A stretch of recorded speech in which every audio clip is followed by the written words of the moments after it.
ছাগল কেন্দ্র করে এই গন্ডগোলটা হয়েছে।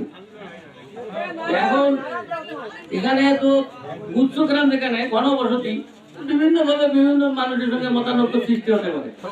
এই সামান্য একটা ব্যাপারকে কেন্দ্র করিয়া আর অত্র যে যারা বাদী এবং বাদী তারাই সর্বপ্রথম নামাজরত অবস্থায় রঞ্জিতের নামাজে বেটা ছিল, তার গায়ে কামড় মারে এবং তার রক্তাক্ত করে গোস্ত ছিঁড়ে নিছে। নেওয়ার পরেও তারাই আবার কেস করছে, যারা কেস কামড়ায় তা আমরাই কেস করি। যে এখন ঘটনা হলো কি, এখানে আমি আরো একটা কথা বলবো, সেটা হলো যে আমাদের এখানে যে তদন্ত কর্মকর্তা পুলিশ এসআই সাহেব ওখানে এখানে আসছিল এবং আমরা এলাকাবাসীর পক্ষ থেকে ওনাকে অনুরোধ করছিলাম যে আপনারা এই কেসটা কিন্তু এলাকার ইউনিয়ন পরিষদের চেয়ারম্যান আছে, মেম্বার আছে, আমরা এটা দেখবো এবং এটা নিয়ে বসবো। কিন্তু সেটা উনি জানি না একটা তদন্ত কর্মকর্তা কিভাবে 1 মিনিটের মধ্যে আসিয়ে যায় কেস রেকর্ড করে।